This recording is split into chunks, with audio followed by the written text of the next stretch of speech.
Rumah itu adalah buah dari semua lembur yang pernah kujalani, bonus tahunan yang kusisihkan, dan mimpi yang tak pernah padam. Setiap sudutnya kubangun dengan keringat. Sebuah istana kecil yang kubayangkan akan menjadi tempatku melepas lelah. Tempatku membangun keluarga yang hangat. Ket putih gading yang bersih. Lantai granit yang sejuk di kaki. Dan sebuah taman kecil di belakang tempat aku menanam melati dan mawar. Ini adalah surgaku. Atau setidaknya, itulah rencananya. Semuanya terasa benar sampai aku menikahi Bayu. Aku mencintainya. Atau mungkin aku mencintai bayangan tentang dirinya. Pria yang tampak lembut. Yang selalu setuju dengan apapun yang kukatakan. Kun pikir itu adalah pertanda hubungan yang sehat. Ternyata, itu adalah pertanda seorang pria yang tidak punya pendirian. Setelah menikah, ia memboyong ibunya, Ibu Ranti, untuk tinggal bersama kami. Alasannya logis. Ibunya sudah tua dan tinggal sendirian. Hatiku yang saat itu masih dipenuhi cinta dan niat baik, menyetujuinya tanpa berpikir panjang. Ini rumahku, rumah kami, tentu cukup untuk semua. Kesalahan pertamaku. Surga kecilku perlahan berubah. Ibu Ranti adalah wanita yang pandai menjaga penampilan. Di depan orang lain, ia adalah mertua yang manis dan mendukung menantunya yang seorang wanita karir. Tapi di dalam dinding rumahku, ia adalah ratu yang tak pernah salah. Semua yang kulakukan selalu ada celahnya. Caraku menata perabotan dianggap tidak punya selera. Masakanku selalu terlalu asin atau kurang bumbu. Bahkan caraku bernapas terkadang terasa mengganggunya. Almira, sayang. Sapanya suatu sore ketika aku baru saja merebahkan punggung di sofa, melepas lelah setelah rapat panjang yang menguras otak. Kamu capek sekali, ya? Kasihan. Coba kalau kamu jadi ibu rumah tangga biasa, pasti lebih terawat. Aku hanya tersenyum tipis. Pekerjaan ini yang membayar semua ini, Bu. Jawabku selembut mungkin, sambil menggerakkan tanganku ke sekeliling ruangan. Ibu Ranti mendengus pelan. Matanya masih terpaku pada sinetron di televisi layar datar yang juga kubeli. Ya, tapi apa gunanya punya semua ini kalau suami tidak terurus?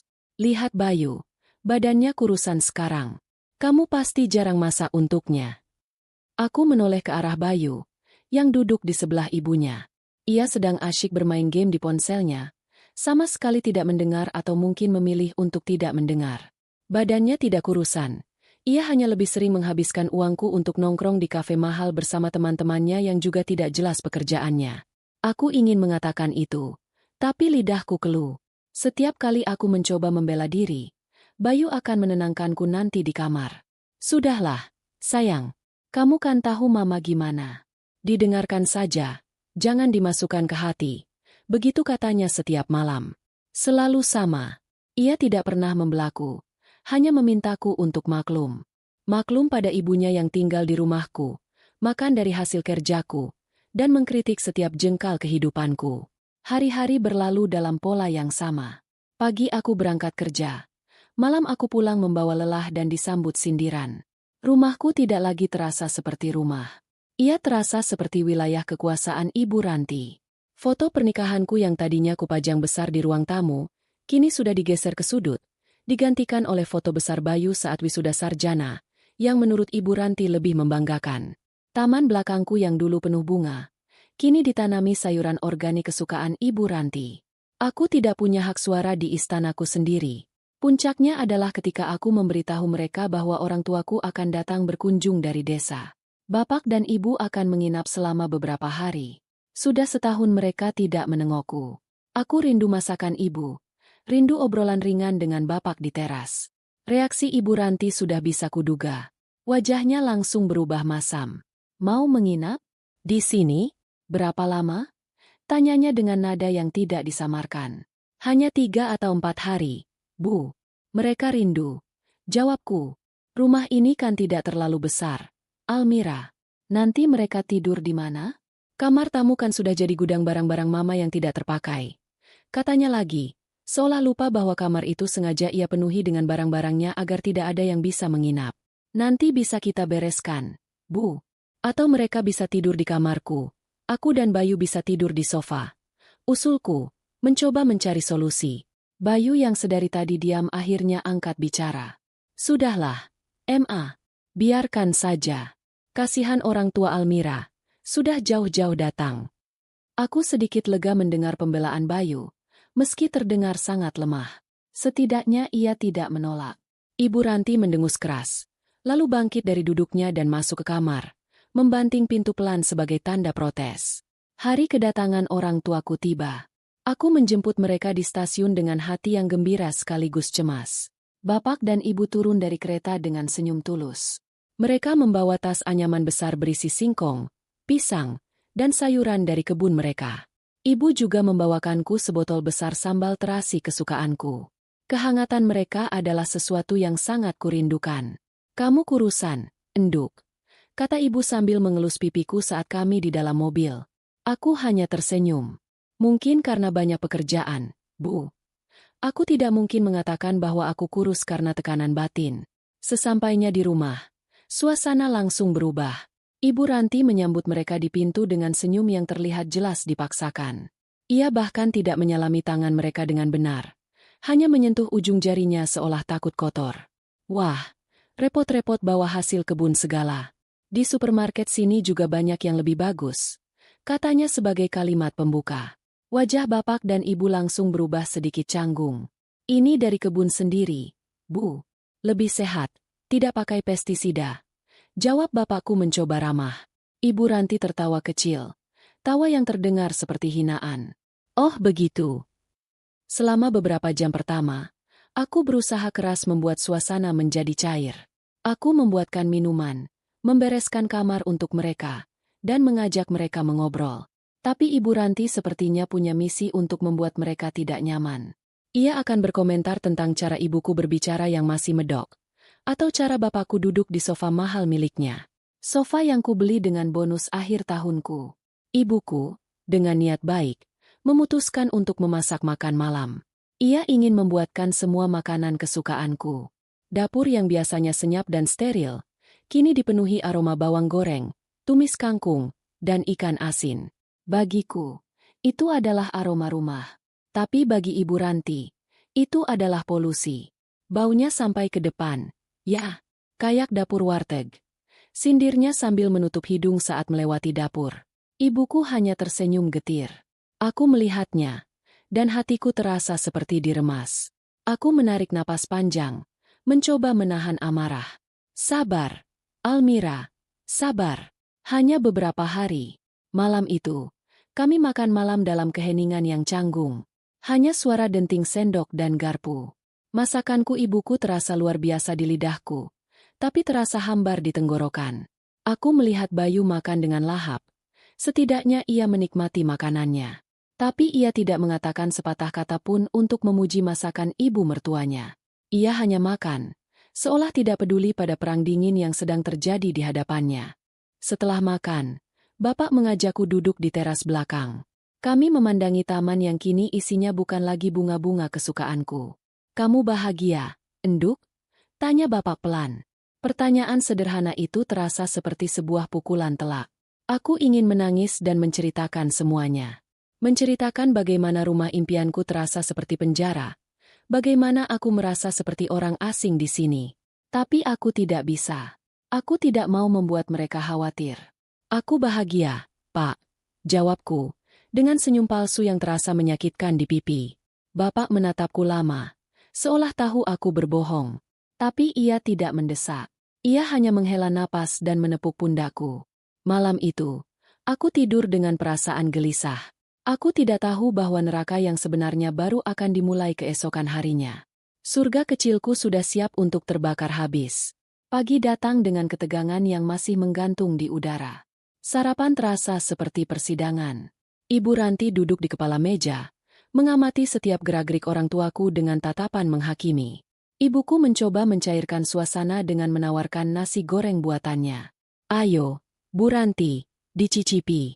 Ini nasi goreng kampung, pakai terasi sedikit, kata ibuku dengan senyum tulus. Ibu Ranti melirik nasi goreng di piring dengan tatapan jijik. Terima kasih. Saya tidak biasa sarapan berat, apalagi yang berbau tajam seperti itu. Saya cukup roti dan selai saja, jawabnya ketus, sambil mengoleskan selai stroberi ke rotinya dengan gerakan yang anggun dan dibuat-buat. Wajah ibuku pias. Ia meletakkan kembali sendok nasi ke tempatnya. Aku menatap Bayu, memohon dengan mataku agar ia melakukan sesuatu. Tapi suamiku itu hanya mengangkat bahu sedikit, seolah berkata, "Mau bagaimana lagi?" Hatiku mencelos. Setelah sarapan, aku harus berangkat ke kantor karena ada rapat penting yang tidak bisa ditinggalkan. Dengan berat hati, aku meninggalkan orang tuaku di rumah itu, di bawah pengawasan mata elang Ibu Ranti. Bapak sama Ibu istirahat saja di kamar. Ya, nonton TV atau apa. Jangan sungkan. Pesanku sebelum berangkat. Mereka hanya mengangguk pelan. Aku bisa melihat kecemasan di mata mereka. Sepanjang rapat, pikiranku tidak bisa fokus. Aku terus membayangkan apa yang terjadi di rumah. Perasaanku tidak enak. Dan firasatku ternyata benar. Sekitar jam makan siang, saat aku sedang memeriksa beberapa dokumen, ponselku bergetar. Dari Bayu. "Halo, sayang. Kamu bisa pulang sekarang?" Tanyanya dengan nada panik. "Ada apa, Bayu?" "Aku masih ada pekerjaan." Jawabku cemas. Mama ngamuk. "Ini masalah orang tuamu. Cepat pulang," katanya, lalu menutup telepon tanpa penjelasan lebih lanjut. Jantungku berdebar kencang. Aku segera membereskan tasku, meminta izin pada atasan dengan alasan darurat keluarga, dan melesat pulang. Pikiranku dipenuhi skenario terburuk. Sepanjang perjalanan, aku berdoa semoga tidak terjadi apa-apa. Saat mobilku memasuki gerbang rumah, aku sudah bisa merasakan ada yang tidak beres. Pintu depan terbuka lebar, dan pemandangan pertama yang kulihat membuat darahku seakan berhenti mengalir. Di teras, ibuku sedang terduduk di lantai yang basah, menangis sesenggukan. Bapak berusaha membantunya berdiri, wajahnya merah pada menahan amarah dan malu. Di depan mereka, berdiri Ibu Ranti dengan postur angkuh seperti seorang ratu. Tangannya menunjuk-nunjuk ke arah orang tuaku. Di dekat kakinya, ada pecahan beling dari sebuah gelas. Sudah kubilang, orang kampung memang tidak punya aturan. Merusak barang orang saja bisanya. Tidak tahu terima kasih sudah diberi tumpangan, teriak Ibu Ranti. Suaranya melengking memenuhi udara. Dan yang lebih menghancurkan hatiku, Bayu berdiri di samping ibunya. Ia tidak menenangkan ibunya, tidak juga menolong orang tuaku. Ia hanya berdiri di sana, menatap orang tuaku dengan tatapan marah. "Apa-apaan ini?" teriakku sambil berlari menghampiri orang tuaku. Aku membantu ibuku berdiri. Tangannya gemetar hebat. "Almira, isak ibuku, tidak sanggup berkata-kata." "Tanya saja pada ibumu yang ceroboh itu," sahut Ibu Ranti sinis. Dia menumpahkan air sirup di sofa baruku. Sofa impor dari Italia. Lalu waktu mau membersihkan, dia malah menyenggol gelas kristal sampai pecah. "Kamu tahu berapa harga semua itu? Gaji orang tuamu setahun pun tidak akan cukup untuk menggantinya." Aku menatap sofa kulit berwarna krem itu. Memang ada noda kemerahan yang tidak seberapa besar di salah satu sudutnya. Lalu aku melihat pecahan gelas di lantai. Sebuah kecelakaan kecil yang dibesar-besarkan menjadi sebuah kejahatan besar. "Itu hanya kecelakaan, Bu. Ibu saya tidak sengaja." Belaku. Suaraku mulai bergetar karena amarah. "Kecelakaan katamu? Ini namanya perusakan. Mereka iri melihat kita hidup enak, jadi mereka sengaja merusak barang-barang kita." Tuduh Ibu Ranti semakin menjadi-jadi. "Cukup, Ma," bentakku. Ini pertama kalinya aku membentaknya. Tapi Bayu, suamiku, malah maju dan mendorong bahuku pelan. "Kamu jangan membentak Mama. Rah, Mama benar. Lihat apa yang sudah dilakukan orang tuamu. Mereka hanya membawa masalah ke rumah ini." Aku menatap wajah Bayu dengan nanar. Aku tidak percaya dengan apa yang baru saja kudengar. Pria yang kuanggap sebagai pelindungku, kini berdiri di pihak yang sama dengan penindas orang tuaku. "Bayu, mereka orang tuaku," bisikku lirih. "Dan dia ibuku," balasnya galak. "Sudah cukup. Aku tidak mau ada perdebatan lagi. Untuk kebaikan semua, lebih baik Bapak dan Ibu pulang saja sekarang." Kata-kata itu menusukku lebih tajam dari pisau. "Pulang? Ini pengusiran. Apa maksudmu, Bayu? Kau mengusir orang tuaku?" Tanyaku tak percaya. Ibu Ranti tertawa sinis. "Bukan mengusir, hanya menyuruh pulang. Rumah ini terlalu mewah untuk orang seperti mereka. Ayo, cepat kemasi barang-barang kalian. Jangan ada satupun yang tertinggal."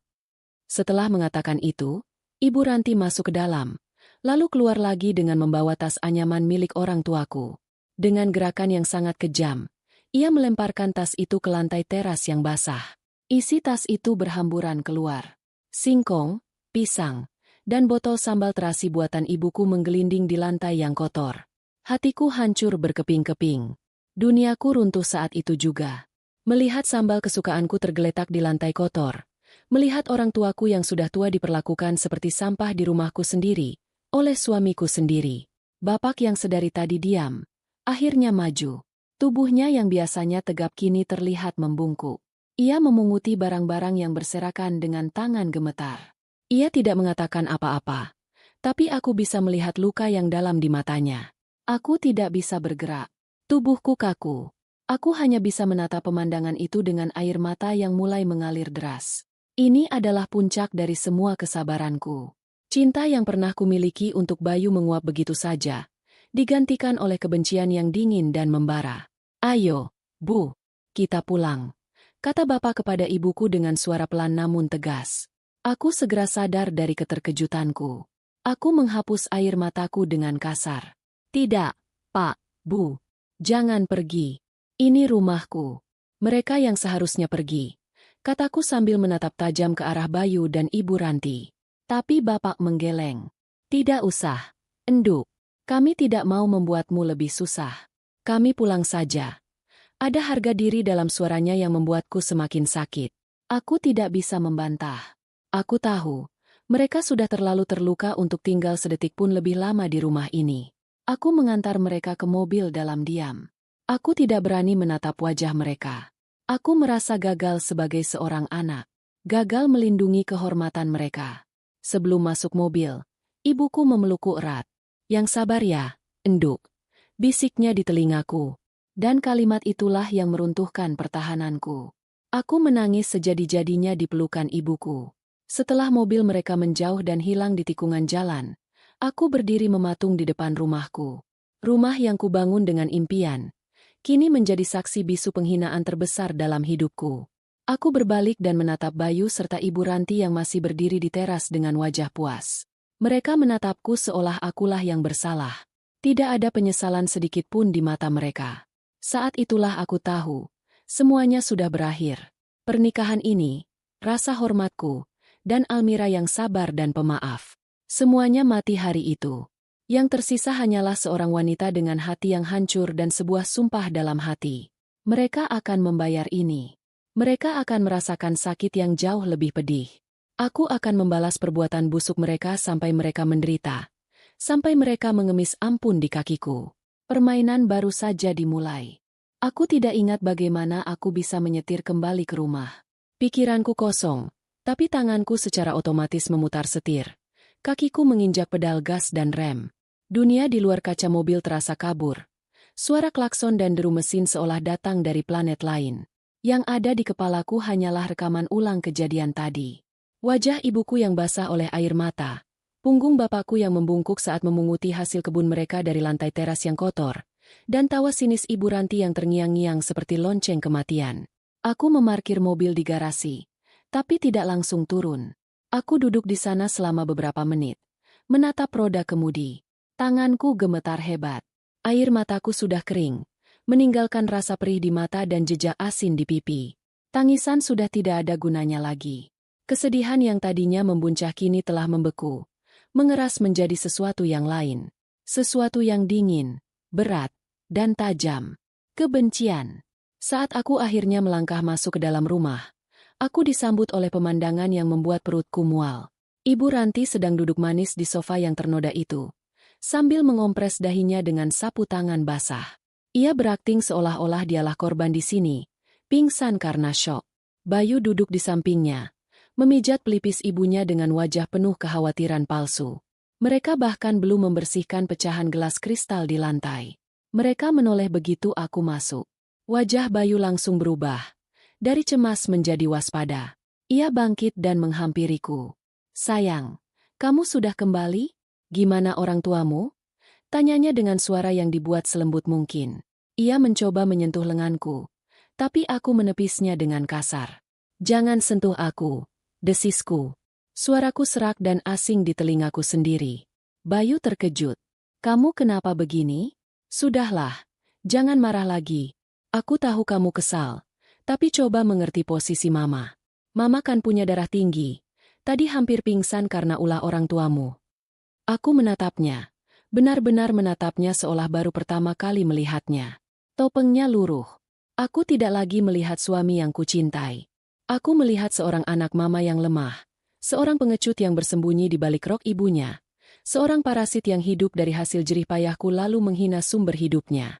Mengerti? Aku tertawa. Tapi tidak ada kegembiraan dalam tawa itu. Suara tawaku terdengar mengerikan. Bahkan untuk diriku sendiri. Mengerti apa, Bayu? Mengerti bahwa ibumu, yang tinggal gratis di rumahku, makan dari uangku, menikmati semua fasilitas yang kubayar, punya hak untuk menghina dan mengusir orang tuaku dari rumahku sendiri? Itu yang harus ku mengerti. Wajah Bayu memerah. Jaga bicaramu. Almira, kamu jadi kurang ajar begini. Ini semua karena pengaruh buruk orang tuamu. Dari sofa, Ibu Ranti ikut menimpali dengan suara lemah yang dibuat-buat. Sudah, Bayu, jangan berdebat. Biarkan saja. Mama yang salah. Mama memang tidak pantas tinggal di rumah mewah ini. Seharusnya Mama sadar diri. Menantu Mama sekarang sudah jadi orang kaya. Sudah lupa sama mertua. Drama. Semua ini hanyalah drama murahan. Aku muak. Anda tidak salah, Bu. Kataku sambil berjalan mendekati sofa. Aku menatap lurus ke matanya yang kini menatapku dengan kebencian yang tidak ditutup-tutupi. Anda hanya menunjukkan sifat asli Anda. Dan aku berterima kasih untuk itu. Setidaknya sekarang mataku terbuka lebar. Aku berjongkok dan mulai memunguti pecahan gelas kristal satu persatu dengan tangan kosong. Aku tidak peduli jika tanganku tergores. Rasa sakit di luar tidak ada apa-apanya dibandingkan dengan luka di dalam. Apa yang kamu lakukan? Nanti tanganmu luka. Seru Bayu, mencoba menghentikanku. Luka? Aku menatapnya lagi, menunjukkan telapak tanganku yang mulai memerah. Luka ini bisa sembuh. Tapi luka yang kalian torehkan di hati orang tuaku, di hatiku, tidak akan pernah bisa sembuh. Dan kalian akan membayarnya. Ancaman macam apa itu? Cibir Ibu Ranti. Kamu pikir kamu siapa? Jangan lupa, kamu itu istri Bayu, anakku. Sudah seharusnya kamu berbakti pada mertuamu. Aku berdiri tegak, memegang segenggam pecahan beling di tanganku. Aku istri Bayu. Itu benar. Tapi rumah ini, mobil di garasi, semua yang kalian nikmati, bukan milik Bayu. Ini semua milikku. Almira Hartono. Kalian hanya menumpang. Dan hari ini, kalian sudah menghina pemilik rumah ini sampai ke tulang sumsumnya. Bayu maju selangkah. Wajahnya mengeras. Jadi ini masalahnya? Kamu mulai mengungkit-ungkit hartamu? Kamu pikir aku menikahimu karena hartamu? Dulu aku pikir tidak. Sekarang, aku tidak yakin. Jawabku dingin. Seorang suami seharusnya menjadi imam, pelindung. Tapi kamu bahkan tidak bisa melindungi kehormatan orang tua istrimu di depan ibumu sendiri. Kamu memilih untuk membiarkan mereka dihina dan diusir seperti pengemis. Itu karena mereka salah. Bentak Bayu, suaranya meninggi. Seharusnya dari awal kamu sadar diri. Ra, keluarga kita itu beda level. Orang tuamu orang desa, tidak terbiasa dengan barang-barang bagus. Wajar kalau Mama bersikap seperti itu untuk mendidik mereka. Keluarga kita beda level. Kalimat itu bagaikan petir yang menyambar di siang bolong. Itulah paku terakhir di peti mati pernikahanku. Semua ilusi yang masih tersisa hancur lebur. Jadi selama ini, di mata mereka, aku dan keluargaku hanyalah orang rendahan yang beruntung bisa naik kelas sosial. Mereka tidak pernah menganggapku setara. Aku tidak menjawab lagi. Tidak ada gunanya. Aku berjalan ke tempat sampah dan membuang pecahan beling di tanganku. Kemudian, aku berbalik dan menatap mereka berdua untuk terakhir kalinya dengan perasaan cinta. Kalian benar. Kataku dengan suara datar tanpa emosi. Level kita memang berbeda. Setelah itu, aku berjalan menuju kamarku. Aku bisa mendengar Bayu memanggil namaku. Tapi aku tidak peduli. Aku masuk ke dalam kamar, menutup pintu, dan menguncinya. Kudengar ia menggedor-gedor pintu beberapa kali. Almira, buka pintunya. Kita belum selesai bicara. Almira. Aku tidak menjawab.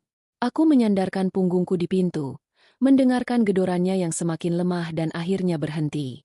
Aku tidak menangis. Mataku terasa panas, tapi tidak ada air mata yang keluar. Fase menangis sudah lewat. Aku duduk di tepi ranjang. Ranjang yang kubeli dari gaji pertamaku saat naik jabatan. Aku melihat sekeliling kamar. Semua ini milikku. Dan selama ini aku membiarkan dua orang asing mengotorinya dengan kehadiran dan energi negatif mereka. Cukup sudah. Almira yang sabar, yang selalu mengalah demi keharmonisan palsu, telah mati sore ini. Ia mati bersamaan dengan jatuhnya tas anyaman ibuku di lantai teras. Ia terkubur bersamaan dengan harga diri orang tuaku yang diinjak-injak. Yang lahir dari puing-puing itu adalah seorang wanita yang berbeda. Seorang wanita yang matanya kini terbuka. Seorang wanita yang tidak akan lagi membiarkan dirinya dan orang yang dicintainya diinjak-injak. Aku mengambil ponselku. Jariku dengan mantap membuka mesin pencari. Aku tidak mencari kata-kata motivasi atau curahan hati di media sosial. Aku mencari sesuatu yang lain. Pengacara perceraian dan hak properti terbaik. Sumpah itu terucap tanpa suara di dalam hatiku yang beku. Aku akan mengambil kembali surgaku. Dan dalam prosesnya, aku akan memastikan mereka merasakan neraka yang mereka ciptakan sendiri. Setiap hinaan akan kubalas dengan kehancuran. Setiap air mata orang tuaku akan kubalas dengan penderitaan mereka. Ini bukan lagi tentang menyelamatkan pernikahan. Ini tentang memenangkan perang. Keesokan paginya, aku keluar dari kamar seperti tidak terjadi apa-apa. Aku sudah memutuskan bahwa perang ini tidak akan dimenangkan dengan teriakan atau pertengkaran terbuka. Itu hanya akan membuang-buang energi. Perang ini akan kumainkan dengan strategi, dalam diam, dan dengan perhitungan yang matang. Di meja makan, suasana terasa sangat aneh. Bayu dan Ibu Ranti menatapku dengan ekspresi campur aduk antara curiga dan bingung. Mungkin mereka mengharapkan aku keluar dengan mata bengkak dan memohon agar masalah kemarin dilupakan. Mereka salah besar. Aku berjalan ke dapur, mengambil gelas, dan menuang air putih hanya untuk diriku sendiri. Aku tidak membuatkan kopi untuk Bayu seperti biasanya. Aku tidak menyapa Ibu Ranti dengan sapaan pagi. Aku bergerak seperti robot, hanya fokus pada kebutuhanku sendiri. Kamu tidak membuatkanku kopi? Tanya Bayu, memecah keheningan. Aku menoleh padanya, menatapnya sekilas. Tanganku sedang tidak ingin membuat kopi untukmu, jawabku datar. Lalu duduk di meja makan dan mulai menyantap roti tawarku tanpa selai. Ibu Ranti berdeham keras. Almira, sikapmu itu tidak sopan. Bagaimanapun juga, Bayu itu suamimu. Aku mengunyah rotiku perlahan, menelannya, lalu menatap Ibu Ranti lurus di mata. Dan Anda adalah mertuaku. Tapi rasa hormat itu harus didapatkan, Bu. Tidak datang secara otomatis hanya karena status. Mereka berdua terdiam, terkejut dengan jawabanku yang lugas dan dingin. Ini adalah Almira yang baru, dan mereka jelas tidak tahu bagaimana harus menghadapinya. Aku menyelesaikan sarapanku dalam diam, bangkit, mengambil tas kerjaku, dan pergi ke kantor tanpa mengucapkan sepatah kata pun. Biarkan mereka bingung. Ketidakpastian adalah awal dari ketakutan. Di kantor, aku tidak bisa fokus pada pekerjaan. Pikiranku terus menyusun rencana. Langkah pertama adalah legalitas. Aku harus memastikan posisiku aman secara hukum sebelum melakukan gerakan apapun. Dari hasil pencarianku semalam, aku menemukan sebuah firma hukum dengan reputasi sangat baik. Aku membuat janji temu untuk jam makan siang. Tepat jam 12 siang, aku duduk di sebuah ruangan kantor yang bersih dan minimalis, berhadapan dengan seorang wanita berusia 40-an bernama Ibu Diana. Ia adalah pengacara yang direkomendasikan. Dikenal tajam, tegas, dan tidak suka basa-basi. Penampilannya mencerminkan reputasinya. Jadi, Bu Almira, bisa ceritakan apa yang membawa Anda kemari? Tanyanya langsung ke inti permasalahan. Dengan suara yang kuusahakan tetap tenang dan stabil, aku menceritakan semuanya. Dari awal pernikahan, bagaimana suami dan mertuaku tinggal di rumahku, perlakuan mereka sehari-hari, ketergantungan finansial mereka padaku, hingga puncak kejadian kemarin. Aku tidak menangis. Aku menyajikannya sebagai sebuah laporan kronologis, penuh dengan fakta. Ibu Diana mendengarkan dengan saksama, Sesekali membuat catatan di buku catatannya. Ketika aku selesai, ia menatapku sejenak. Bu Almira, saya turut prihatin dengan apa yang Anda alami, katanya dengan nada profesional namun tulus. Tapi dari sudut pandang hukum, posisi Anda sangat kuat. Sangat kuat. Kata-kata itu memberiku sedikit kelegaan. Rumah itu atas nama Anda sebelum menikah? Tanyanya. Iya, Bu. Lunas sebelum saya bertemu Bayu. Jawabku. Mobil. Juga atas nama saya. Apakah ada perjanjian pranikah? Tidak ada, Bu. Dulu saya terlalu naif. Ibu Diana tersenyum tipis. Tidak masalah. Selama aset-aset utama itu adalah harta bawaan Anda sebelum menikah, posisinya jelas milik Anda. Suami Anda tidak punya hak atasnya. Yang mungkin akan menjadi perdebatan adalah harta yang didapat selama pernikahan. Selama menikah, hampir semua cicilan dan pengeluaran besar saya yang bayar. Gaji suami saya tidak pernah jelas digunakannya untuk apa. Mungkin habis untuk gaya hidupnya saja. Jelasku. Baik. Ini yang harus kita lakukan, kata Ibu Diana. Kini nadanya berubah menjadi strategis. Pertama, amankan semua dokumen asli. Akta jual beli rumah, BPKB mobil, surat-surat investasi, semuanya. Simpan di tempat yang aman di luar rumah. Mungkin di safe deposit box. Kedua, kumpulkan semua bukti transaksi. Rekening koran yang menunjukkan gaji Anda masuk dan digunakan untuk membayar semua tagihan. Struk-struk pembelian barang. Apapun yang bisa membuktikan bahwa Andalah penopang utama ekonomi keluarga. Ia berhenti sejenak, menatapku untuk memastikan aku mengerti. Ketiga, dan ini yang paling penting untuk saat ini, pisahkan keuangan Anda. Segera, buka rekening baru di bank lain. Atur agar gaji Anda selanjutnya masuk rekening baru tersebut. Batalkan semua kartu kredit tambahan atas nama suami Anda. Hentikan semua transfer rutin untuk ibu mertua Anda. Putuskan aliran dana mereka, tapi lakukan dengan senyap. Bagaimana jika mereka curiga? Tanyaku. Untuk sementara, bersikaplah senormal mungkin di rumah. Hindari pertengkaran. Jika mereka bertanya soal uang, katakan saja perusahaan sedang ada masalah, bonus ditahan, atau alasan lain yang masuk akal.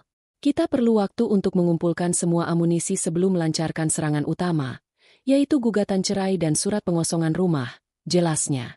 Aku mengangguk. Semuanya terasa sangat jelas sekarang. Rasa sakit hatiku bertransformasi menjadi sebuah misi yang terstruktur.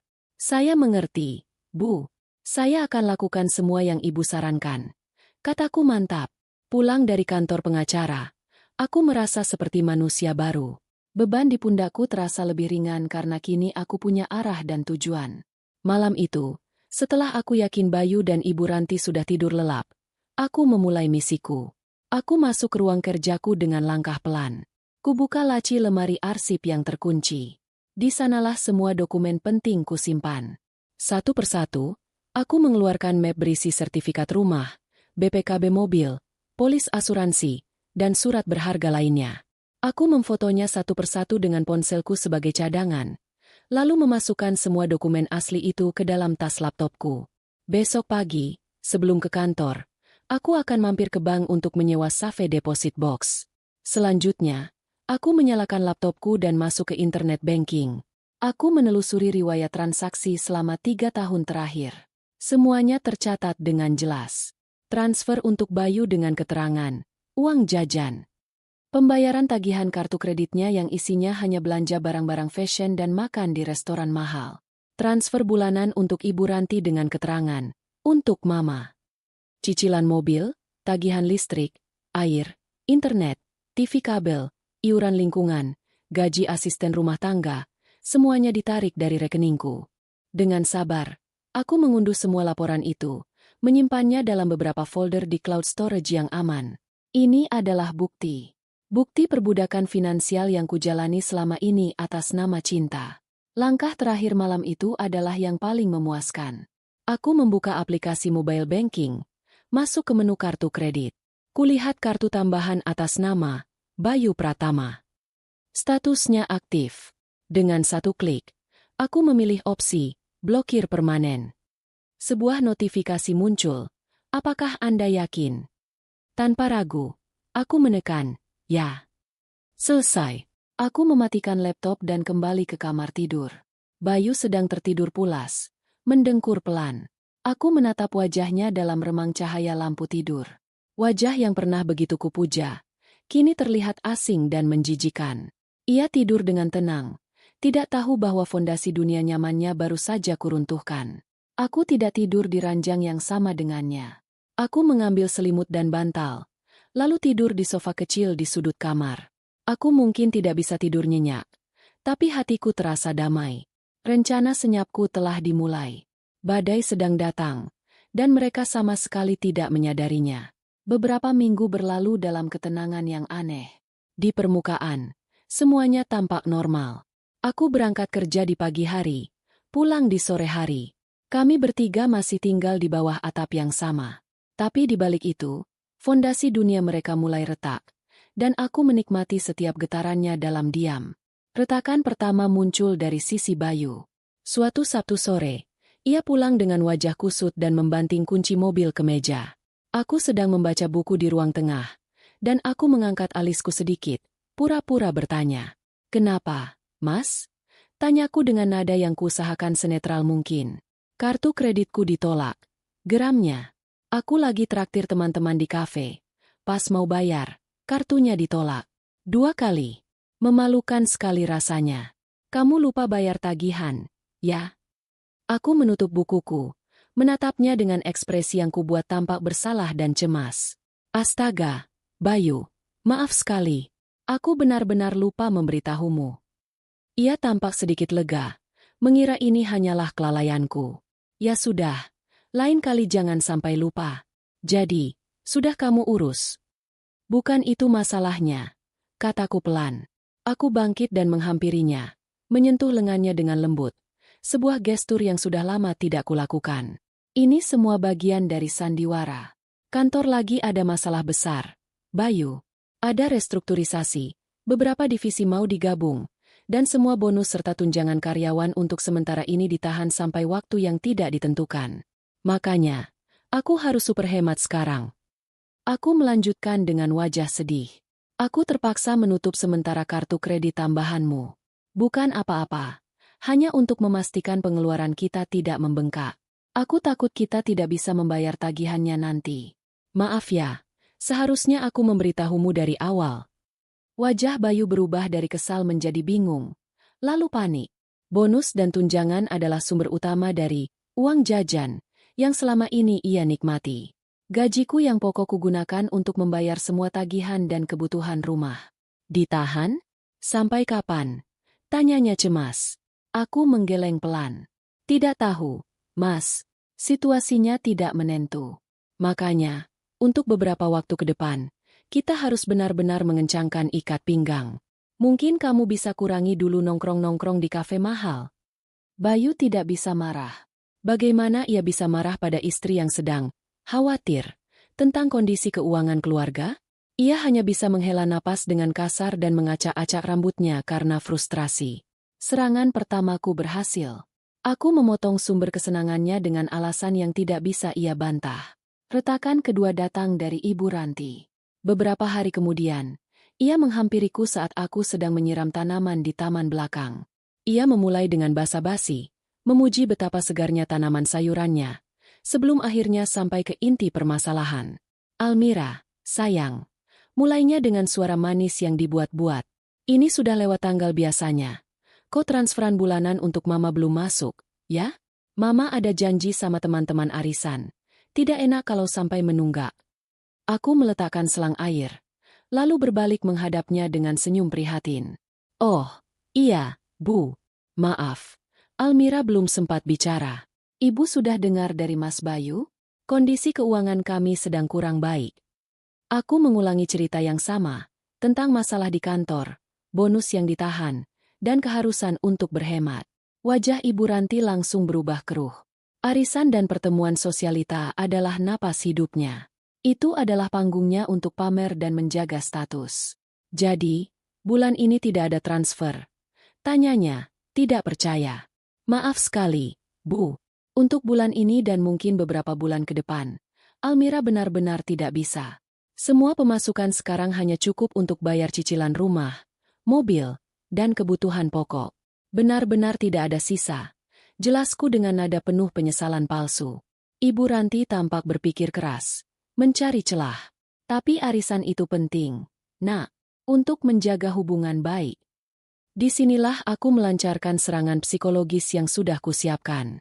Iya, Bu, Almira mengerti. Tapi mau bagaimana lagi? Aku menatap tas bermerek yang tersampir di bahunya. Mungkin, untuk sementara, Ibu bisa cuti dulu dari arisannya?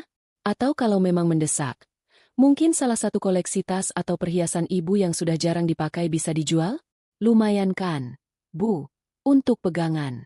Katanya beberapa tas Ibu itu nilainya bisa naik. Saran itu seperti tamparan tak terlihat. Aku menyarankan ia menjual simbol statusnya untuk bertahan hidup. Sesuatu yang tak pernah terpikirkan olehnya.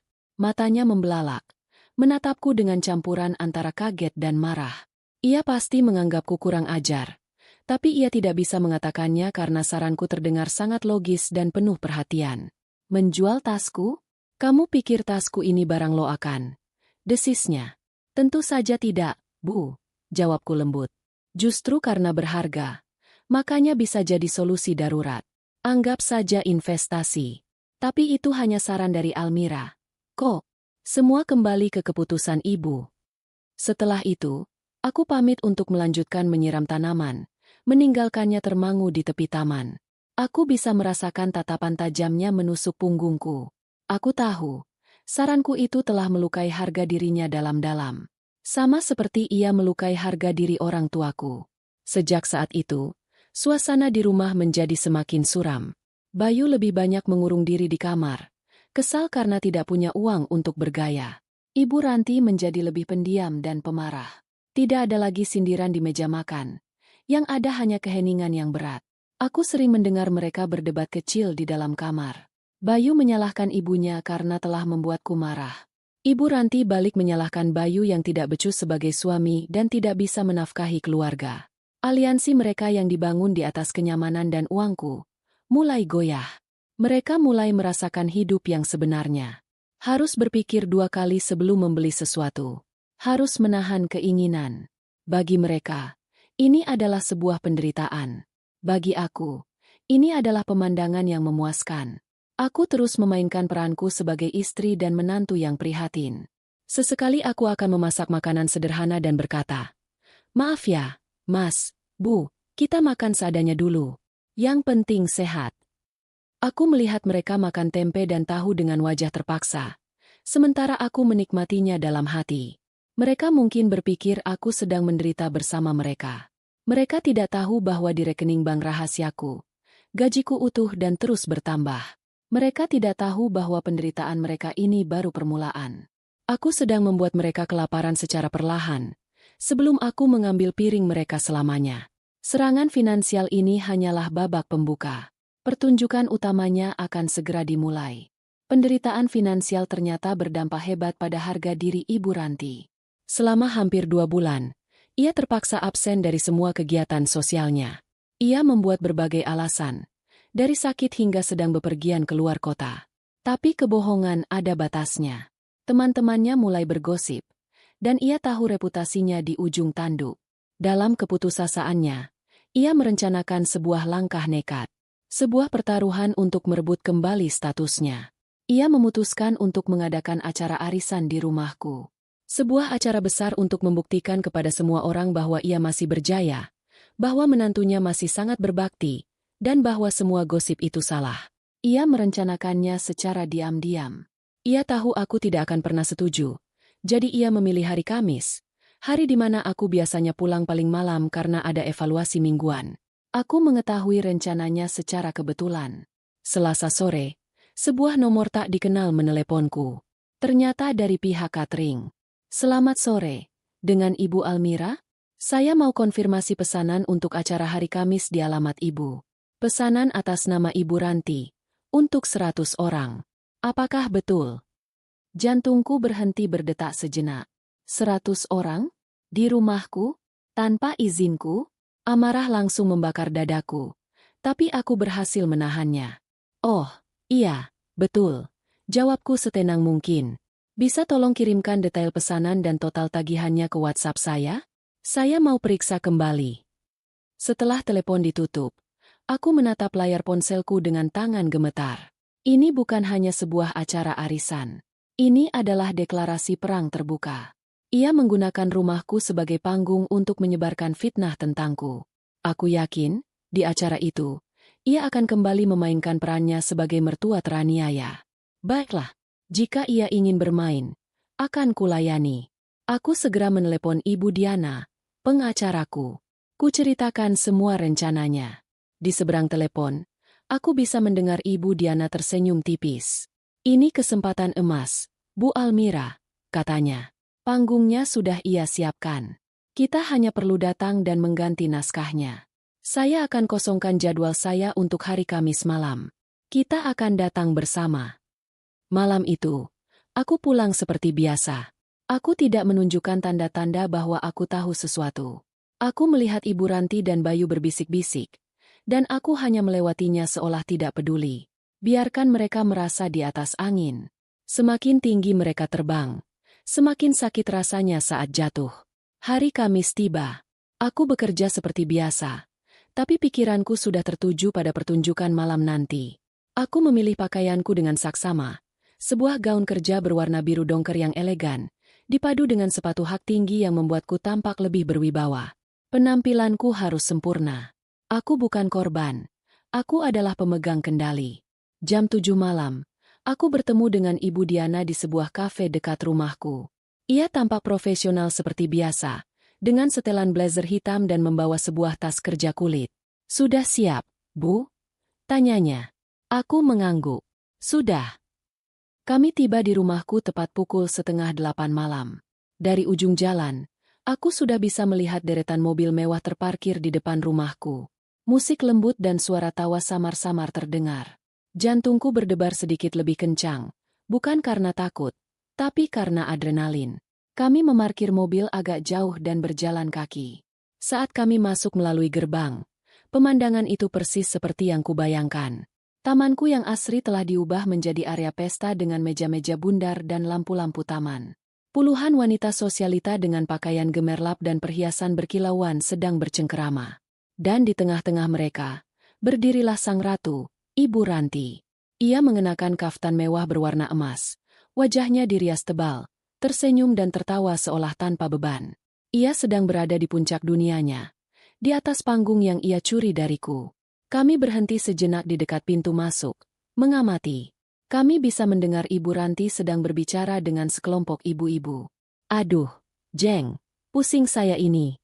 Menantu saya, si Almira itu, sekarang sudah sangat sibuk. Sejak karirnya makin naik, dia jadi lupa daratan. Saya ini mertuanya, dianggap seperti orang lain saja. Uang dihitung-hitung, padahal untuk kebaikan dia juga.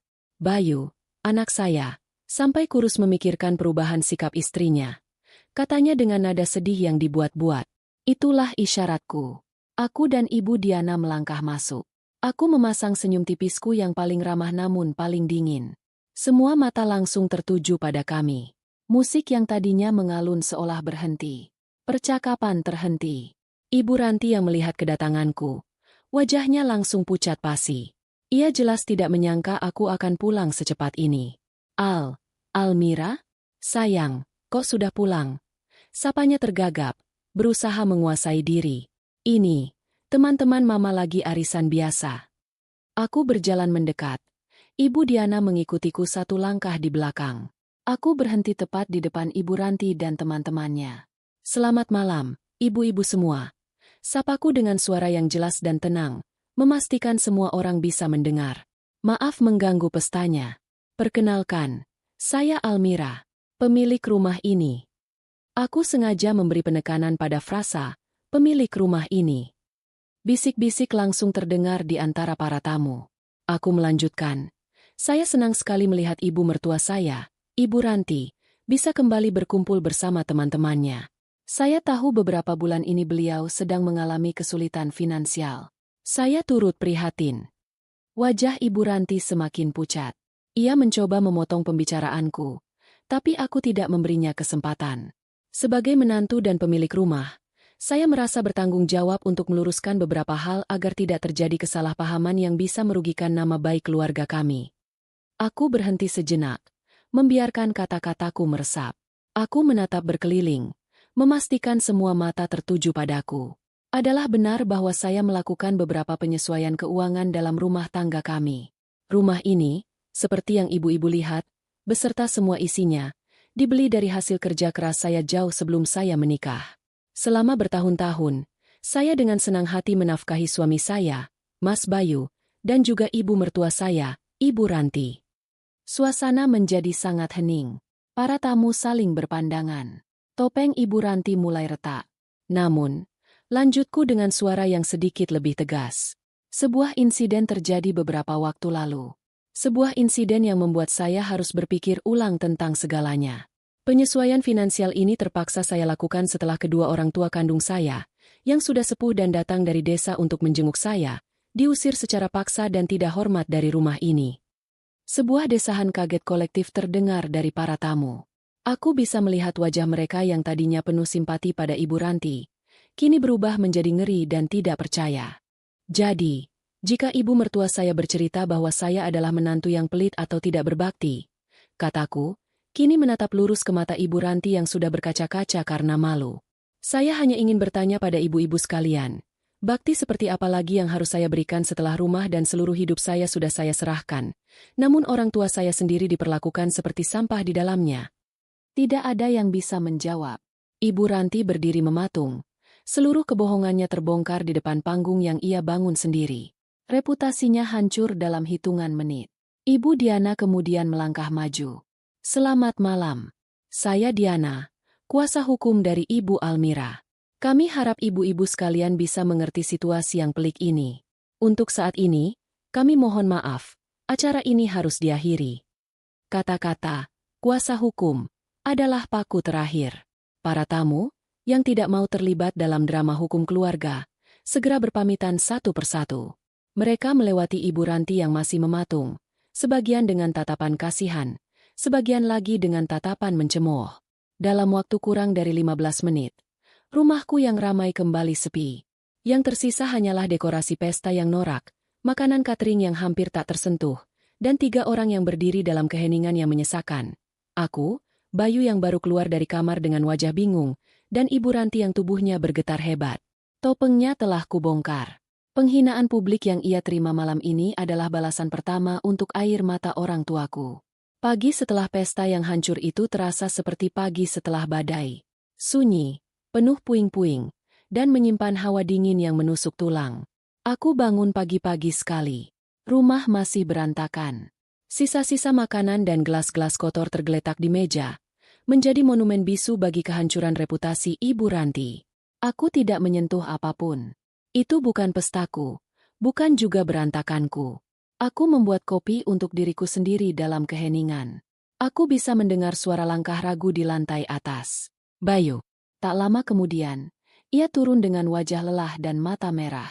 Ia pasti tidak tidur semalaman. Ia menatapku, lalu menatap kekacauan di sekeliling kami. Kenapa kamu lakukan itu, Ra? Tanyanya dengan suara serak. Tidak ada lagi kemarahan seperti semalam. Hanya nada putus asa. Kamu sengaja mempermalukan Mama di depan semua orang. Aku menyesap kopiku perlahan, menikmati kehangatannya. Aku tidak mempermalukan siapapun, Bayu. Jawabku tenang. Aku hanya mengatakan kebenaran. Bukankah itu yang selalu orang katakan? Kebenaran akan membebaskanmu. Tapi tidak seperti itu caranya. Kamu bisa bicara baik-baik denganku, dengan Mama. Aku meletakkan cangkirku dan menatapnya. Bicara baik-baik? Sudah berapa tahun aku mencoba bicara baik-baik? Sudah berapa kali aku memintamu untuk membelaku? Sudah berapa kali aku menelan hinaan di rumahku sendiri demi menjaga perasaanmu dan ibumu? Bicara baik-baik sudah tidak ada lagi dalam kamusku. Bayu, kalian sendiri yang merobek halaman itu. Ia terdiam, tidak bisa membantah. Semalam, lanjutku. Ibumu yang menyiapkan panggungnya. Ia mengundang penonton. Ia menyusun naskah yang menjadikan aku sebagai penjahatnya. Aku hanya datang untuk merevisi naskah itu sesuai dengan fakta yang ada. Seharusnya ia berterima kasih. Acaranya jadi tidak penuh dengan kebohongan. Bayu mengusap wajahnya dengan kasar. Ia tampak bingung, seperti orang tersesat. Lalu sekarang bagaimana? Mama mengurung diri di kamar, tidak mau bicara. Teman-temannya pasti sudah menyebarkan ceritanya kemana-mana. Itu bukan lagi urusanku, kataku dingin.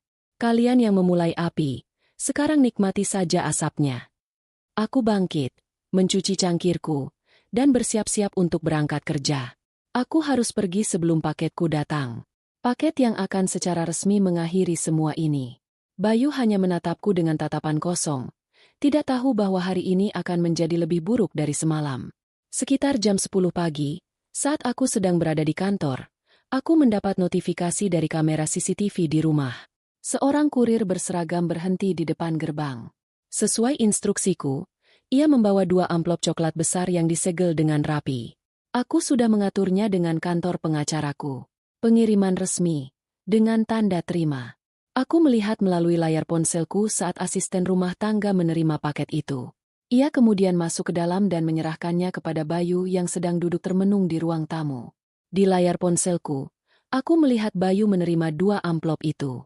Ia membaca nama pengirimnya, Kantor Hukum Diana Aurekan. Keningnya berkerut. Ia pasti mengira ini ada hubungannya dengan masalah pekerjaanku yang kukarang. Ia membuka amplop yang ditujukan untuknya terlebih dahulu. Aku memperbesar gambar di layar.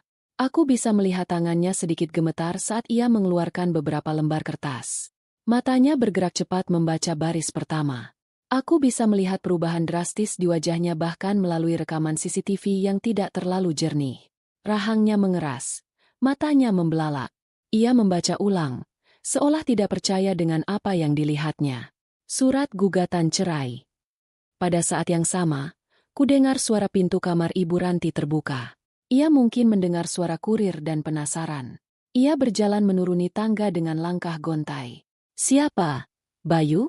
Ada apa? Tanyanya. Bayu tidak menjawab. Ia seperti patung.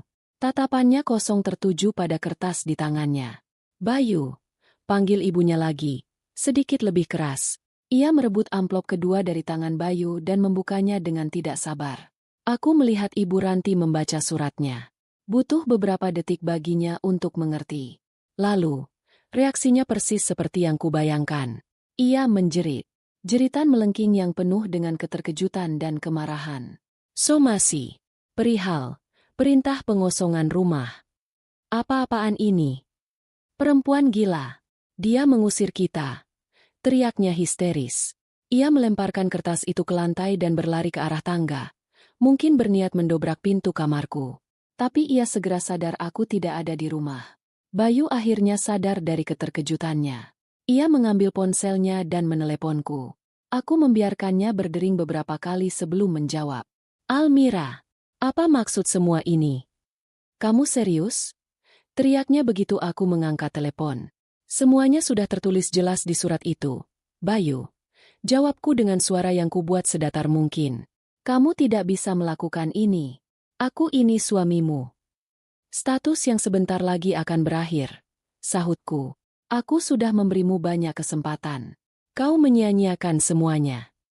Terdengar suara Ibu Ranti merebut telepon dari Bayu. Dasar menantu durhaka. Tidak tahu diuntung. Setelah semua yang kami lakukan untukmu, ini balasanmu. Kamu pikir kamu bisa hidup tenang setelah mengusir mertuamu yang sudah tua ini? Kamu akan kena kutukan.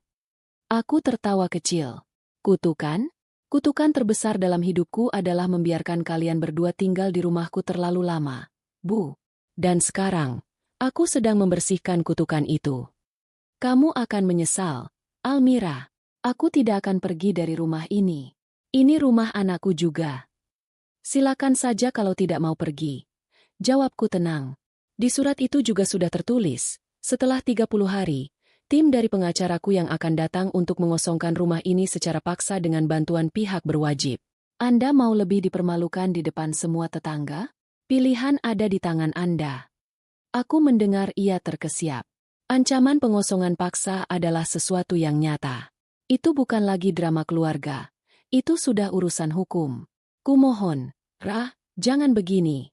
Kini suara Bayu yang terdengar lagi. Nadanya berubah dari marah menjadi memohon. Kita bisa bicarakan ini baik-baik. Aku akan minta maaf. Aku akan suruh mama minta maaf padamu dan orang tuamu. Kita bisa perbaiki semuanya.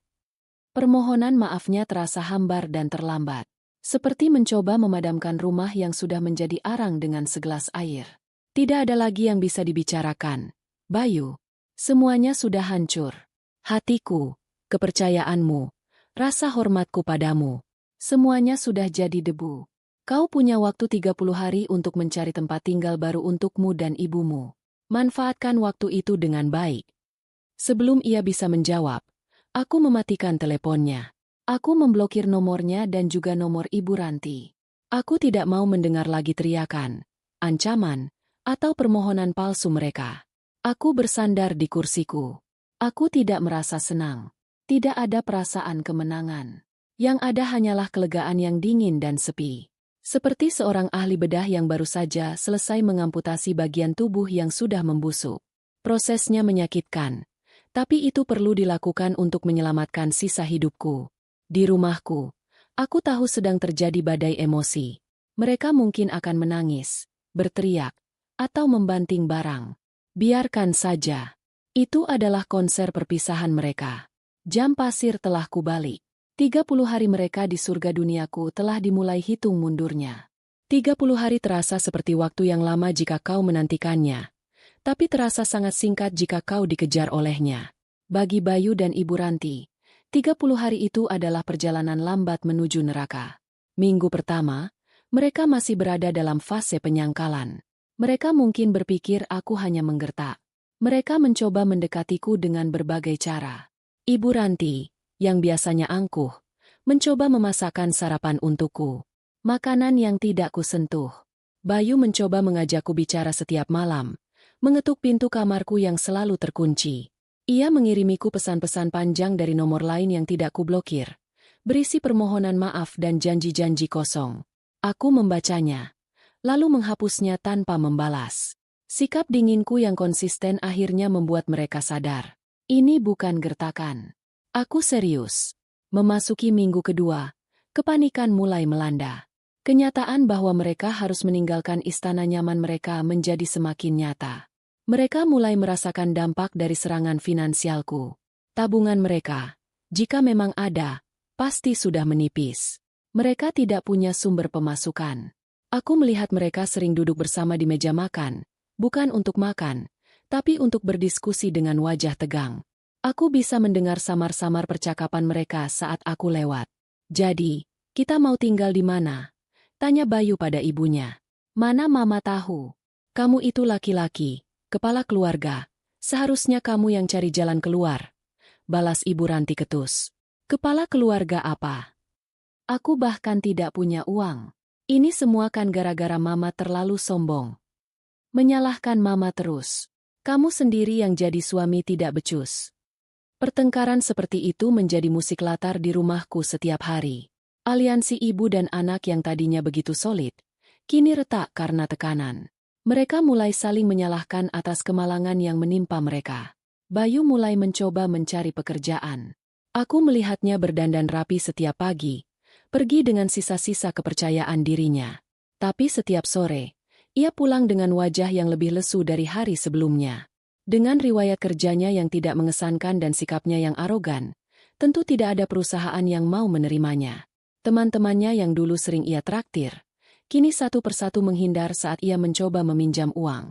Ibu Ranti juga menempuh jalannya sendiri. Ia menelan harga dirinya dan mencoba menghubungi teman-teman arisannya. Bukan untuk meminjam uang, karena itu terlalu memalukan baginya. Tapi mungkin untuk mencari informasi kontrakan atau setidaknya tempat untuk mengadu. Tapi seperti yang kuduga, setelah insiden malam itu, tidak ada yang mau mengangkat teleponnya. Ia telah menjadi paria di lingkaran sosialnya sendiri. Aku pernah memergokinya sedang menelepon seorang penjual tas bekas. Ia mencoba menjual salah satu koleksi tasnya. Dari nada bicaranya yang kecewa, aku bisa menebak bahwa tas yang selalu ia banggakan itu ternyata palsu atau nilainya sangat jauh di bawah harga yang ia koar-koarkan selama ini. Satu lagi pilar kebanggaannya runtuh. Memasuki minggu ketiga, keputusasaan mereka semakin menjadi-jadi. Mereka akhirnya mulai benar-benar mencari tempat tinggal baru. Aku melihat mereka membuka situs-situs properti di laptop, tapi bukan lagi di kategori rumah dijual yang mewah, melainkan di kategori kontrakan bulanan yang paling murah. Wajah mereka saat melihat foto-foto kontrakan sempit, dengan cat yang mengelupas dan lingkungan yang padat, adalah sebuah pemandangan yang tak ternilai. Mereka terbiasa hidup di rumah dengan 4 kamar tidur, 2 kamar mandi, taman yang asri, dan garasi yang luas. Sekarang, mereka harus menghadapi kenyataan bahwa yang bisa mereka sewa hanyalah sebuah petak 2 kamar yang pengap. Suatu hari, aku pulang kerja dan mendapati mereka baru saja kembali dari survei kontrakan. Bau keringat dan kekecewaan menguar dari tubuh mereka. Tempatnya bau got, MA. Sempit sekali. Dindingnya lembab. Keluh Bayu sambil melempar dirinya ke sofa yang sebentar lagi bukan miliknya. Dengan sisa uang kita, hanya itu yang bisa kita dapatkan, sahut Ibu Ranti dengan nada frustrasi. Matanya berkaca-kaca. Aku berjalan melewati mereka, menuju dapur untuk mengambil minum. Aku tidak mengatakan apa-apa. Aku tidak menawarkan bantuan. Aku hanya menjadi penonton yang dingin. Penderitaan mereka adalah konsekuensi dari perbuatan mereka sendiri. Setiap keluhan mereka adalah gema dari tangisan orang tuaku. Minggu keempat adalah minggu terburuk bagi mereka. Waktu mereka hampir habis. Mereka akhirnya menemukan sebuah rumah kontrakan kecil di gang yang sempit. Satu-satunya yang sesuai dengan sisa uang mereka. Mereka mulai mengemasi barang-barang mereka. Pemandangan itu sungguh menyedihkan. Mereka memasukkan pakaian-pakaian mahal mereka ke dalam kardus bekas mie instan. Pernak-pernik kristal palsu yang biasa dipajang Ibu Ranti, kini dibungkus dengan koran bekas. Semua kemewahan palsu yang mereka bangun di sekeliling mereka, kini luruh menjadi tumpukan barang rongsokan. Pada hari ke-29, sebuah mobil bak terbuka yang sudah tua dan berkarat berhenti di depan rumahku. 2 orang kuli angkut turun dari mobil. Bayu dan Ibu Ranti, dengan wajah tertunduk karena malu, mengawasi barang-barang mereka diangkut ke atas mobil bak itu. Para tetangga melongok dari jendela mereka, berbisik-bisik. Penghinaan terakhir mereka disaksikan oleh semua orang. Aku mengamati semuanya dari jendela kamarku di lantai 2. Aku melihat punggung Bayu yang biasanya tegap kini terlihat membungkuk karena beban. Aku melihat Ibu Ranti yang selalu berdandan menor, kini hanya mengenakan daster kusam dengan rambut acak-acakan. Mereka tampak seperti 2 orang pengungsi yang terusir dari tanah harapan. Malam terakhir, mereka tidur di lantai ruang tamu yang sudah kosong, beralaskan tikar tipis. Rumah yang tadinya penuh dengan barang-barang mereka, kini terasa lengang dan hampa, seolah sedang membersihkan diri dari energi negatif. Keesokan paginya, tepat di hari ke-30, mereka pergi. Tidak ada perpisahan. Tidak ada kata-kata terakhir. Bayu hanya menyerahkan kunci rumah kepadaku dalam diam. Tatapannya kosong. Ibu Ranti bahkan tidak berani menatap mataku. Aku melihat mereka naik ke mobil bak terbuka itu, duduk di belakang bersama tumpukan kardus mereka. Saat mobil itu mulai berjalan, aku melihat Ibu Ranti akhirnya menangis. Bukan tangisan drama seperti biasanya, tapi tangisan yang sunyi dan penuh kekalahan. Aku berdiri di depan pintu rumahku, menatap mobil itu menjauh hingga hilang di tikungan. Aku tidak merasakan kemenangan. Aku tidak merasakan kebahagiaan. Aku hanya merasakan kehampaan yang luas. Misiku selesai. Mereka telah jatuh. Mereka menderita. Dan kini, aku sendirian di istanaku yang telah bersih kembali. 6 bulan berlalu. Waktu adalah penyembuh yang aneh. Ia tidak menghapus luka, tapi menumbuhkan kulit baru di atasnya. Parutnya tetap ada, sebagai pengingat, tapi rasa sakitnya yang tajam perlahan memudar, digantikan oleh ketenangan yang dingin. Rumahku kini bernapas lega. Aku sudah mengecat ulang seluruh dindingnya dengan warna putih gading yang lebih hangat. Sofa kulit berwarna krem yang menjadi saksi bisu hinaan itu sudah kujual. Kuganti dengan sofa kain yang nyaman dan sederhana. Taman belakang kembali dipenuhi mawar dan melati, menebarkan aroma wangi setiap pagi. Rumah ini kembali menjadi milikku, seutuhnya. Aku juga sudah resmi bercerai. Prosesnya berjalan lancar karena posisi hukumku yang sangat kuat. Bayu tidak melakukan perlawanan. Mungkin ia tidak punya uang untuk menyewa pengacara, atau mungkin ia sudah kehilangan semangat untuk berjuang. Namaku kembali bersih. Hanya Almira Hartono. Hidupku berjalan dalam ritme yang baru. Fokus pada pekerjaan, merawat rumah, dan sesekali berakhir pekan di desa, menengok bapak dan ibu. Aku tidak lagi merasakan amarah yang membara itu. Yang tersisa hanyalah pelajaran pahit tentang kebaikan hati yang disalahgunakan. Suatu Selasa siang, saat aku sedang sibuk meninjau laporan di ruang kerjaku di kantor, resepsionis meneleponku. "Selamat siang, Bu Almira. Ada yang ingin bertemu dengan Ibu." Namanya Bapak Bayu dan Ibu Ranti. Mereka tidak punya janji temu. Jantungku berhenti berdetak sejenak. Nama-nama itu terasa seperti gema dari masa lalu yang kelam. Untuk apa mereka datang kemari? Setelah berpikir sejenak, aku memutuskan untuk menemui mereka. Bukan karena aku peduli, tapi karena aku ingin menutup bab ini selamanya. Suruh mereka tunggu di lobi. 15 menit lagi saya turun. Jawabku. Aku merapikan penampilanku di cermin kecil di mejaku. Aku memastikan blazerku terpasang rapi. Rambutku tertata sempurna. Aku harus terlihat kuat. Aku harus menunjukkan kepada mereka bahwa hidupku jauh lebih baik tanpa mereka. Saat aku melangkah keluar dari lift dan berjalan menuju lobi, pemandangan yang kulihat membuatku hampir tidak mengenali mereka. Mereka duduk di salah satu sofa tunggu, tampak kecil dan tersesat di tengah lobi kantorku yang megah dan sibuk. Bayu terlihat sangat kurus. Kemeja yang ia kenakan tampak kebesaran di badannya. Warnanya sudah agak pudar. Rambutnya sedikit panjang dan tidak tertata rapi. Tidak ada lagi jejak pria modis yang dulu ku kenal. Di sampingnya, duduk Ibu Ranti. Perubahannya bahkan lebih drastis. Wanita yang dulu selalu berbalut pakaian mewah dan riasan tebal, kini hanya mengenakan gamis sederhana yang warnanya kusam. Wajahnya pucat tanpa riasan, menunjukkan kerutan-kerutan yang selama ini tertutupi. Ia terlihat 10 tahun lebih tua, lelah, dan kalah. Mereka langsung berdiri begitu melihatku datang. Bayu menghampiriku dengan langkah ragu. "Almira," panggilnya dengan suara serak. Aku tidak menjawab.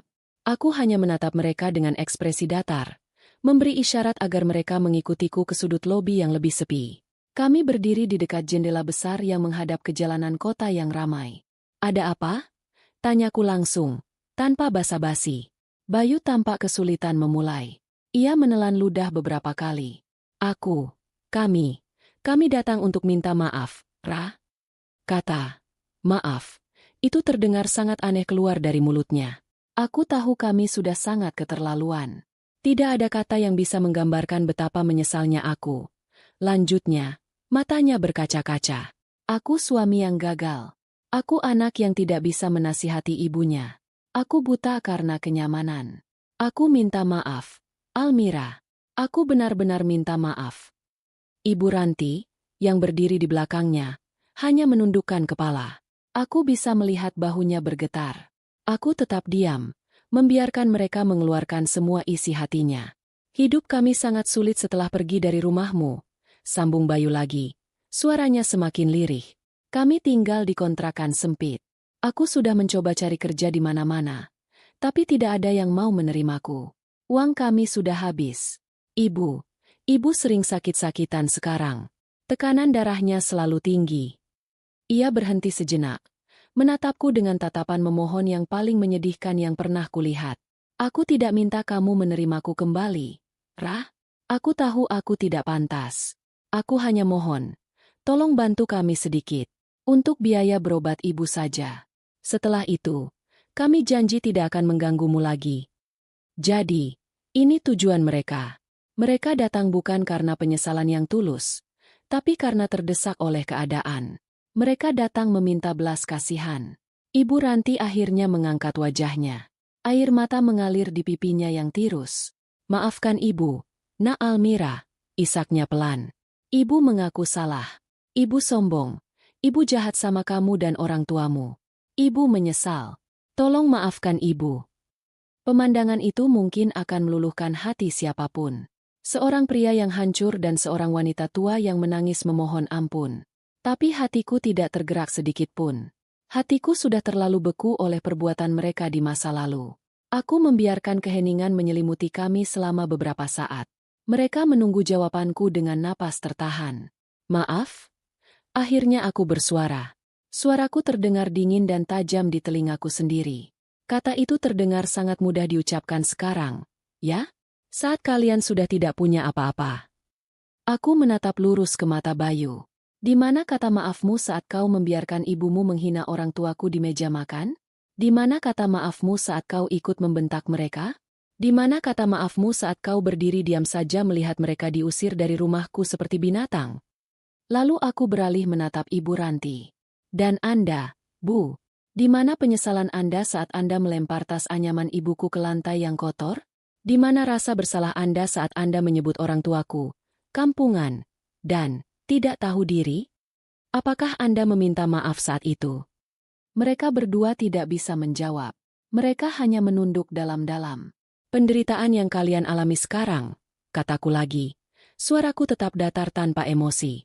Susahnya hidup kalian, sakitnya ibu Anda, itu semua belum ada apa-apanya dibandingkan dengan rasa malu dan sakit hati yang kalian berikan kepada kedua orang tuaku yang sudah tua.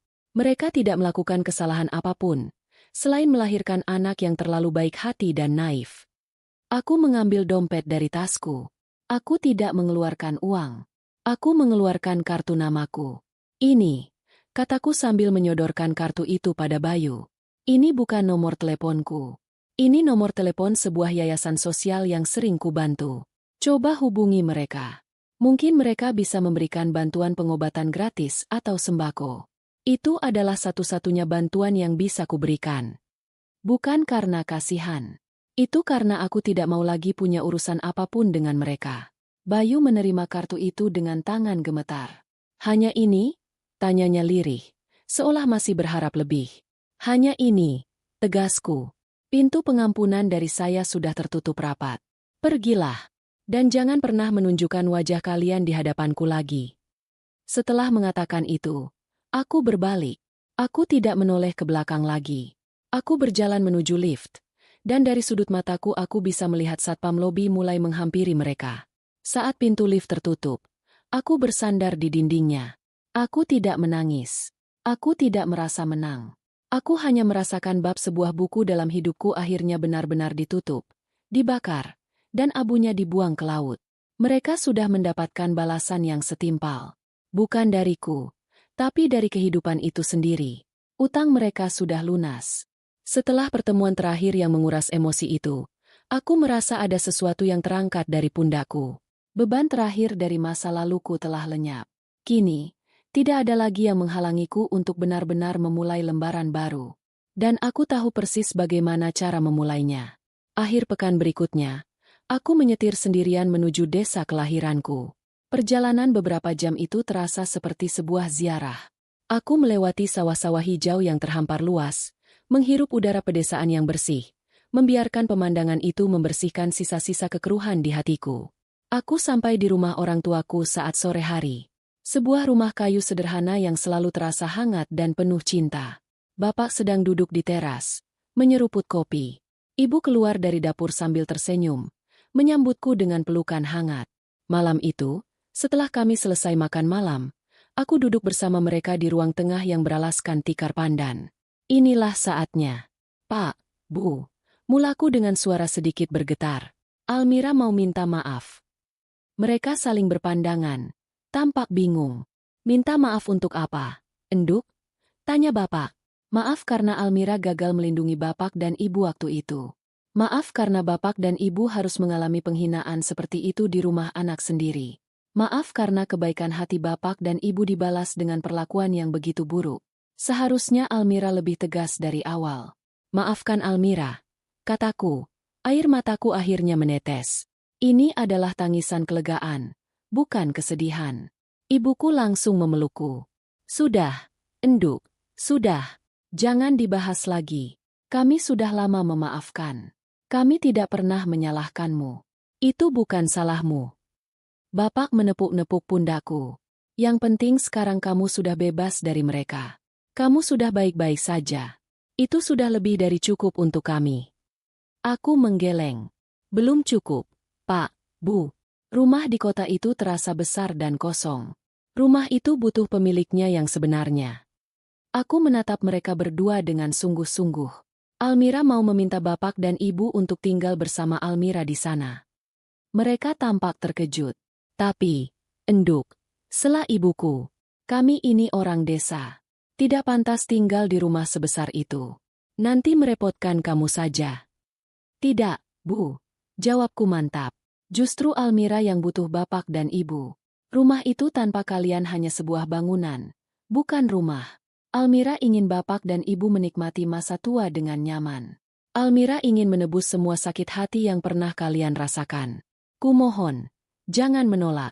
Tinggallah di sana, bukan sebagai tamu yang menumpang, tapi sebagai orang tua dari pemilik rumah. Sebagai raja dan ratu di istana kecil anakmu. Orang tuaku terdiam. Aku bisa melihat mata mereka yang mulai berkaca-kaca. Setelah perdebatan singkat yang lebih didasari oleh rasa tidak mau merepotkan, mereka akhirnya setuju. Seminggu kemudian, aku kembali ke desa dengan mobil yang lebih besar. Aku membantu mereka mengemasi barang-barang yang perlu dibawa. Tidak banyak, hanya beberapa setel pakaian, foto-foto kenangan, dan bibit tanaman kesukaan bapak. Perjalanan kembali ke kota terasa sangat berbeda. Mobilku kini dipenuhi canda tawa. Saat kami tiba di depan rumah, aku membukakan pintu untuk mereka. Selamat datang di rumah, Pak, Bu, kataku sambil tersenyum. Ini adalah awal dari kehidupan kami yang baru. Aku memberikan kamar tidur utamaku untuk mereka, kamar yang paling besar dan nyaman. Aku sendiri pindah ke kamar tamu yang lebih kecil. Tidak masalah bagiku. Melihat mereka bisa beristirahat dengan tenang sudah menjadi kebahagiaan terbesarku. Rumahku kini hidup kembali. Setiap pagi, aku bangun tidur mencium aroma nasi liwet dan sambal terasi buatan ibu. Tidak ada lagi sarapan roti tawar dalam keheningan yang canggung. Sore hari, saat aku pulang kerja, aku akan menemukan bapak sedang sibuk di taman, menanam bibit cabai dan tomat yang ia bawa dari desa. Taman itu menjadi lebih hidup dan berwarna. Malam hari, kami akan duduk bersama di ruang keluarga, menonton televisi atau sekadar mengobrol tentang apa saja. Suara tawa mereka mengisi setiap sudut rumah, mengusir semua kenangan buruk yang pernah ada. Rumahku tidak lagi terasa dingin dan angker. Kini ia menjadi sebuah sangkar emas yang hangat, penuh dengan cinta yang tulus dan tanpa syarat. Suatu senja, aku sedang duduk di teras belakang bersama bapak dan ibu. Kami minum teh hangat sambil memandangi matahari terbenam. Ibu sedang bercerita lucu tentang ayam tetangga di desa, dan kami semua tertawa terbahak-bahak. Di tengah tawa itu, aku berhenti sejenak dan mengamati mereka. Wajah bapak yang damai, senyum tulus di wajah ibu. Disinilah kebahagiaanku. Disinilah kemenanganku yang sesungguhnya. Balas dendamku sudah selesai. Bayu dan Ibu Ranti telah menerima ganjarannya. Tapi melihat mereka menderita tidak memberiku kebahagiaan yang abadi. Itu hanya memberikan kepuasan sesaat. Kemenangan sejatiku bukanlah saat melihat mereka